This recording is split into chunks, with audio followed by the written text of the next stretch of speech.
Audio Jungle.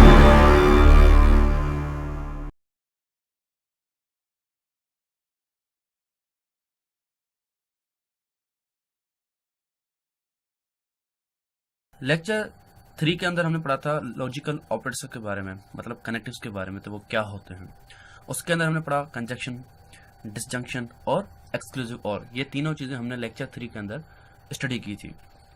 आज हम इस लेक्चर के अंदर पढ़ेंगे इम्प्लीकेशन, इफ देन, और अगले लेक्चर में पढ़ेंगे बाय कंडीशनल। तो आज के लेक्चर में हम देखेंगे इम्प्लीकेशन, इसके टाइप्स हैं कॉन्वर्स, इनवर्स और कॉन्ट्रापोजिटिव, वो आज हम इस लेक्चर के अंदर कवर करेंगे। सबसे पहले कंडीशनल स्टेटमेंट और इम्प्लीकेशन आखिर है क्या चीज। इम्प्लीकेशन क्या चीज है? इम्प्लीकेशन की जो अल्फाज की जो मीनिंग है वो है इशारा करना। मतलब मैं आपको कहता हूं कि अगर आप मेहनत करोगे तो आपको कामयाबी मिलेगी, if you work hard then you will succeed. तो एक कंडीशन मैंने लगा दी, एक इशारा कर दिया कि इस बात का दूसरी बात से, तो इससे कहते हैं इम्प्लीकेशन। मैं दूसरा एग्जांपल दे दूं, बिलफर्ज मैं ये कहता हूं if I am elected then I will lower taxes. अगर मैं इलेक्ट हो जाऊंगा तो मैं टैक्सेस कम कर दूंगा। तो मैंने इस वाली स्टेटमेंट का इस वाली स्टेटमेंट के साथ, इस प्रोपोजिशन का इस वाले प्रोपोजिशन के साथ ताल्लुक था कि अगर ये हो जाएगा तो फिर ये हो जाएगा। If I am elected then I will lower taxes. तो इस तरह के को ताल्लुक रखने को, इशारा करने को हम कहते हैं इम्प्लीकेशन। और इसको हम सिंबॉलिक फॉर्म में इस तरह लिखते हैं, P इम्प्लाइज Q। P वाली ये वाली स्टेटमेंट थी, इफ आई एम इलेक्टेड, और ये क्या थी, आई विल लोअर टैक्सेस, ये वाली Q थी। मतलब P होगा तो फिर Q होगा, P के बाद Q होगा, तो इसे कहते हैं इम्प्लीकेशन। मतलब P इम्प्लाइज Q। तो इम्प्लीकेशन होती क्या चीज है वो समझ आ गई कि इम्प्लीकेशन दरअसल सिंपली एक ऐसी चीज होती है कि एक दो प्रोपोजिशंस होते हैं, एक प्रोपोजिशन दूसरे प्रोपोजिशन को इम्प्लाइज करता है। मतलब ये होगा तो फिर अगला क्यों होगा, तो इसे कहते हैं इम्प्लीकेशन। तो अब इसकी कंडीशंस के बारे में जानते हैं हम कि बिलफर्ज मैंने जो बात ये कह दी, इस बात का मतलब क्या है, इस बात का मकसद क्या है। तो इस बात का मकसद ये होता है कि अगर मैं इलेक्ट हो गया और मैंने टैक्सेस कम कर दिए तो क्या हो जाएगी, ट्रू हो जाएगी। मतलब जो मैंने बात कही थी वो सच कही थी।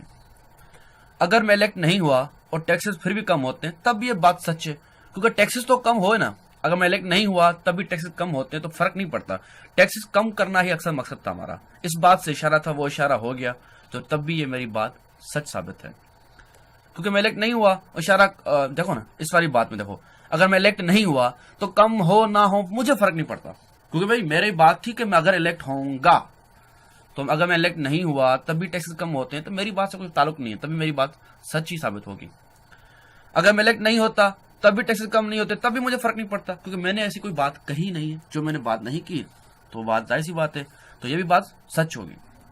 लेकिन अगर मैं इलेक्ट हुआ और मैंने टैक्सेस कम नहीं किए तो यहां मैं गलत हो गया। देखिए ना, मैंने बात क्या कही थी कि अगर मैं इलेक्ट हो जाऊंगा तो टैक्सेस कम कर दूंगा।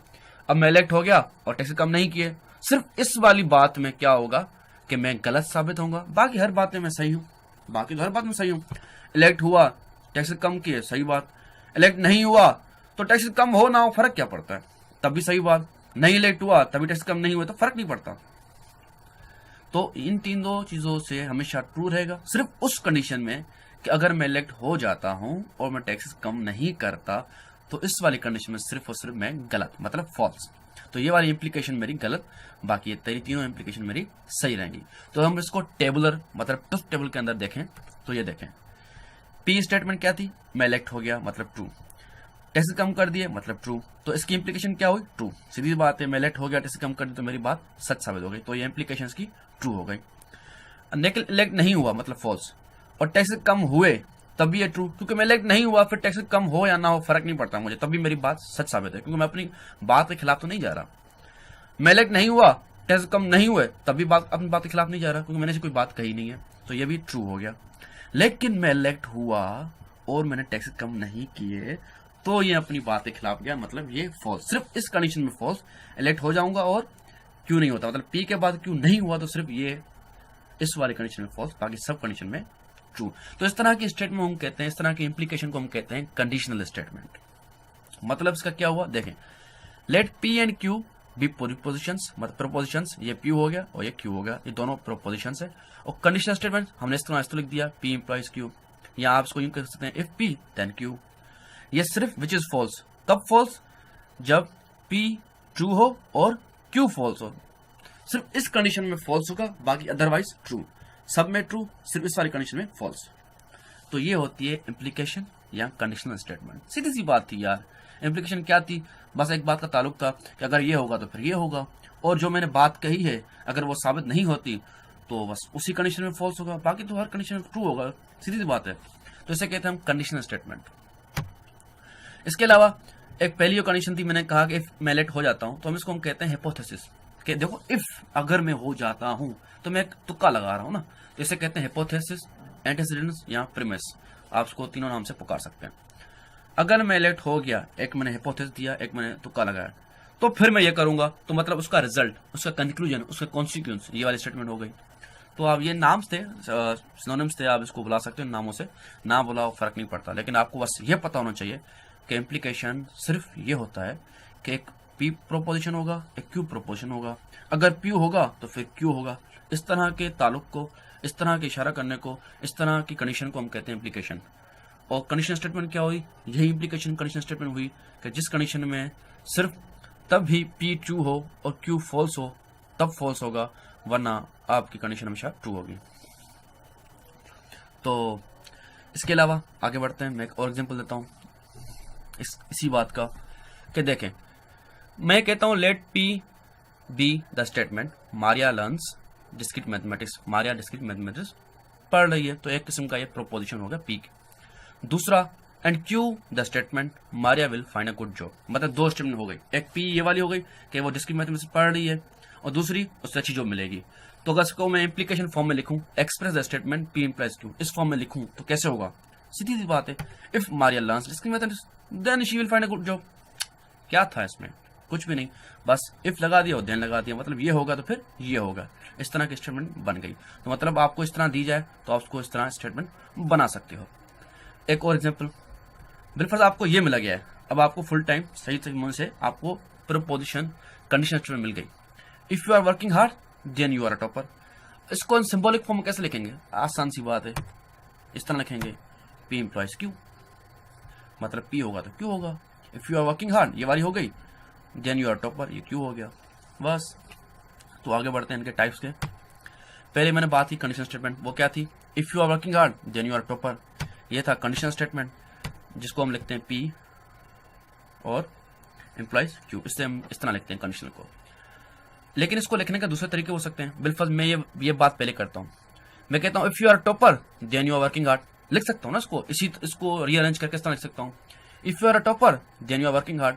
जब मैं क्यू को पहले ले गया और पी को बाद में ले गया, तो इस तरह को हम कहते हैं कॉन्वर्स, मतलब पी और इनवर्स ये वाली, इस बात का क्या हुआ कि इनवर्स क्यू, मतलब क्यू पी इंप्लॉइज क्यू, तो की क्यू इंप्लॉइज पी, इस बात का ये वाला हो गया, मतलब मैंने क्यू को पहले ले आ गया और पी को बाद में ले गया। ये कंडीशनल थी, इसका कॉन्वर्स ये हो गया, क्यू पहले आ गया फिर पी। मतलब देखें, if you are working hard then you are a topper, मैं इस बात को पहले लेके आ गया, if you are topper then you are working hard, तो इससे हमने कह दिया कॉन्वर्स। इसके अलावा if you are not working hard then you are not topper, सीधी सी बात, अपनी बात को दूसरे अल्फाज में लिखता हूँ, अगर तुम मेहनत नहीं करोगे तो भाई सीधी बात है तुम टॉपर नहीं हो, अगर तुम मेहनत नहीं कर रहे तो तुम टॉपर नहीं हो, तो इससे हम कहते हैं इनवर्स, कि बात को नेगेटिव कर दिया पहली वाली बात को। मतलब कंडीशनल स्टेटमेंट का इनवर्स क्या हुआ, ये कंडीशनल स्टेटमेंट थी हमारी, इसका इनवर्स क्या हुआ, negation of P employees negation of Q, मतलब ये बात नेगेटिव हो गई तो ये बात नेगेटिव हो जाएगी, तो इस तरह के कहते हैं हम उसको इनवर्स। इसके बाद if you are not topper then you are not working hard, मतलब दोबारा मैं लेके आ गया, ये वाली बात इधर लेके आ गया और ये वाली बात इधर लेके आ गया, अगर तुम टॉपर नहीं हो तो तुम मेहनत नहीं कर रहे, तो इसको हम कहते हैं कॉन्ट्रा पॉजिटिव। मतलब इसका क्या हो जाएगा, क्यू पहले आ जाएगा फिर क्यू, और दोनों नेगेटिव हो जाएंगे, मतलब ये वाली बात में पहले लेके आ गया, ये वाली बात बाद में लेके आ गया, जिससे हम कहते हैं कॉन्ट्रा पॉजिटिव। बस ये 4 टाइप्स थे। आपको बाज दफा इस तरह की कंडीशन स्टेटमेंट मिल जाएगी, कंडीशनल इस तरह का सेंटेंस मिलेगा, इस तरह का प्रोपोजिशन कंडीशन स्टेट मिलेगी, जिसको आपको कन्वर्स करना होगा, इन्वर्स करना होगा, काउंटर पॉजिटिव करना होगा। तो कन्वर्स क्या होता है, कुछ भी नहीं होता, क्यू पहले आ जाता है फिर पी आ जाता है। इन्वर्स क्या होता है, दोनों नेगेटिव हो जाते हैं। और काउंटर पॉजिटिव क्या हो जाता है, क्यू पहले आता है लेकिन नेगेटिव होके, और पी बाद में आता है लेकिन नेगेटिव होके। बस बात वही रहती है, लिखने का अंदाज चेंज हो जाता है बस। आप अगर आप मेहनत कर रहे हो तो आप टॉपर हो। अगर thank you and yes, don't forget to subscribe.